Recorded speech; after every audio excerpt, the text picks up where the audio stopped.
Everyone, welcome back to Xylem Learning. So മക്കളെ, നമ്മുടെ ഓണപരീക്ഷന് time ആവാറായിട്ടുണ്ട് അല്ലേ? നമ്മുടെ ടൈം ടേബിൾ ഒക്കെ എത്രയും പെട്ടെന്ന് തന്നെ വരുന്നതായിരിക്കും. സോ ഞാൻ ഇന്ന് വന്നിരിക്കുന്നത് നമ്മുടെ EVSന്റെ സെക്കൻഡ് ചാപ്റ്ററിലെ വളരെ പ്രധാനപ്പെട്ട ഒരു ചോദ്യമായിട്ടാണ്. അപ്പൊ നമ്മുടെ ചാപ്റ്റർ എല്ലാവർക്കും പരിചയം ഉണ്ടായിരിക്കും. നമ്മുടെ ചാപ്റ്ററിന്റെ പേര് എന്തായിരുന്നു മക്കളെ? ജന്തു ലോകത്തേക്ക്, to the world of animals. Yes. അപ്പൊ ഈ ഒരു പാഠഭാഗത്ത് നമ്മൾ കുറേ വിവിധ തരത്തിലുള്ള ആനിമൽസിനെ പറ്റി, ജീവജാലങ്ങളെ പറ്റിയൊക്കെ നമ്മൾ പഠിക്കുന്നുണ്ട്. അവരുടെ കുറേ പ്രത്യേകതകൾ നമ്മൾ പഠിക്കുന്നുണ്ട്. സോ അതുമായി ബന്ധപ്പെട്ട ഒരു ചോദ്യം തന്നെ നമുക്കൊന്ന് ചെയ്തു നോക്കാം അല്ലെ. അപ്പൊ നമ്മുടെ ക്വസ്റ്റ്യൻ ഇതാ നിങ്ങൾക്ക് ഇവിടെ കാണാനായിട്ട് പറ്റുന്നുണ്ടെന്ന് പ്രതീക്ഷിക്കുന്നു.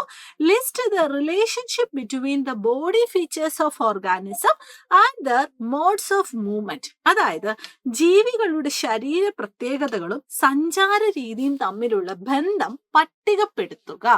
ഇതാണ് നമ്മുടെ ക്വസ്റ്റ്യൻ. അതായത് നമുക്കറിയാം, നമ്മുടെ ചുറ്റുപാടും ഈ പറയുന്ന ധാരാളം ജീവജാലങ്ങളുണ്ട്.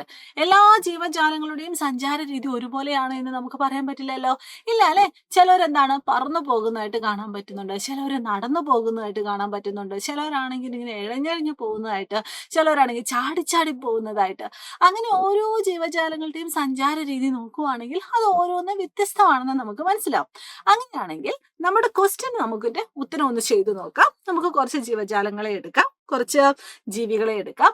അവരുടെ ശരീരത്തിന്റെ പ്രത്യേകതകള്, അവര് നടക്കുന്ന രീതി അല്ലെങ്കിൽ അവരുടെ സഞ്ചാര രീതി എങ്ങനെയാണ്, അതൊക്കെ നമുക്ക് എന്ത് ചെയ്യുക, ഒന്ന് പട്ടികപ്പെടുത്തി നോക്കാം. അപ്പൊ നിങ്ങൾക്കായിട്ട് ഞാൻ ഇവിടെ ഒരു ടേബിൾ കൊടുത്തിട്ടുണ്ട്. അതിലിവിടെ വ്യക്തമായിട്ട് ജീവികളുടെ പേര്, അവരുടെ ശരീരത്തിന്റെ സവിശേഷത, അതായത് അവരുടെ ബോഡിയിലെ ഫീച്ചേഴ്സ് ആൻഡ് അവരുടെ മൂവ്മെന്റ്സ് ഒക്കെ ഇവിടെ കൊടുത്തിട്ടുണ്ട്. നമുക്ക് ഓരോന്നോരോന്നായിട്ട് നോക്കാം. ഏറ്റവും ആദ്യം നമുക്ക് ഹോർസ്, അതായത് കുതിര. കുതിരയുടെ ബോഡിയുടെ ഫീച്ചേഴ്സുകൾ എന്തൊക്കെയാണ്? പിന്നിലേക്ക് മടക്കാവുന്ന 4 കാലുകളുണ്ട്. 4 legs that bend backward. അതുകൊണ്ട് അവർക്കുള്ള ഉപകാരം എന്താണ്? യെസ്, അവർക്ക് നടക്കാൻ പറ്റുന്നുണ്ട്, ഓടാൻ സാധിക്കുന്നുണ്ട്. വോക്ക് ആൻഡ് റൺ അല്ലെ. ഇനി അടുത്ത് നമുക്ക് സ്നേക്ക് എടുക്കാം. സ്നേക്കിന് എന്താണ്? കാലുകൾ നമുക്ക് കാണാനായിട്ട് പറ്റുമോ? ഇല്ല, നോ ലെഗ്സ്. അതുപോലെ തന്നെ ശരീരഭാരം മുഴുവനും സഞ്ചാരത്തിനായിട്ട് ഉപയോഗിക്കുന്നു. The entire body part is used for the movement. Okay. ഇനി അവരുടെ സഞ്ചാര രീതി എങ്ങനെയാണ്? ഇഴഞ്ഞാണ് പോകുന്നത്. പാമ്പുകൾ ഇങ്ങനെ ക്രോളിംഗ് ആണ് അല്ലെ, ഇഴഞ്ഞഴിഞ്ഞ് പോകുന്നതായിട്ടാണ് നമുക്ക് കാണാനായിട്ട് പറ്റുന്നത്. ഇനി അടുത്തത് നമുക്ക് പ്രാവ് എടുക്കാം. പ്രാവിന് കാലുകളുണ്ട്, ദർ ആർ ലെഗ്സ്. ചിറകുകളുണ്ട്, ദർ ആർ വിങ്സ്. അതുകൊണ്ട് തന്നെ അവർക്ക് നടക്കാനും പറക്കാനും ഒക്കെ സാധിക്കുന്നുണ്ട്. ഇനി ഫിഷ് എടുത്താലോ? ഫിഷിന്റെ ബോഡിയുടെ പ്രത്യേകതകൾ എന്തൊക്കെയാണ്? ബോഡി ഫീച്ചേഴ്സ് എന്തൊക്കെയാണ്? രണ്ടറ്റവും കൂർത്ത ശരീരമാണ്, ബോത്ത് എൻഡ് പോയിന്റഡ് ബോഡിയാണ്. അതുപോലെ തന്നെ വശങ്ങളിലും വാലിലും ചിറകുകൾ, മേൽച്ചിറക്, കീഴ്ച്ചിറക്, വാൽച്ചിറക് ഒക്കെ നമുക്ക് കാണാനായിട്ട് പറ്റുന്നുണ്ട്.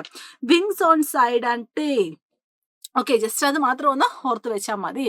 ഇനി അതുകൊണ്ട് തന്നെ അവർക്ക് വെള്ളത്തിലൂടെ, ജലത്തിലൂടെ എളുപ്പത്തിൽ നീന്താനായിട്ട് അവർക്ക് പറ്റുന്നുണ്ട്.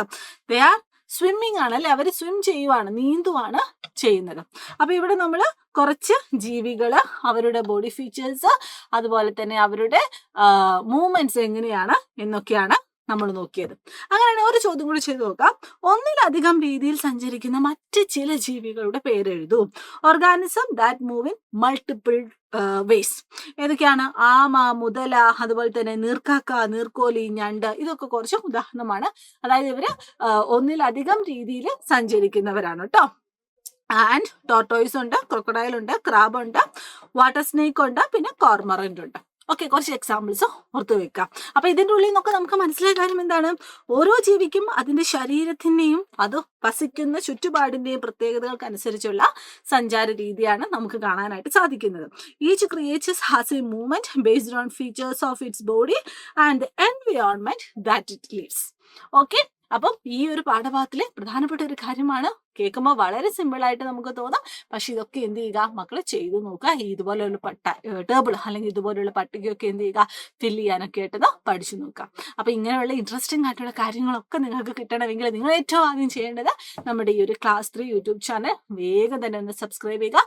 അതുപോലെ തന്നെ ഇനി അങ്ങോട്ടേക്കുള്ള എല്ലാ ലൈവ് ക്ലാസ്സുകളും നിങ്ങൾ നല്ല രീതിയിൽ തന്നെ അറ്റൻഡ് ചെയ്യുക കേട്ടോ. അപ്പൊ എനിവേ, നമുക്കിനി വീണ്ടും കാണാം. അപ്പൊ എല്ലാ മക്കൾക്കും all the very best. Thank you so much. By.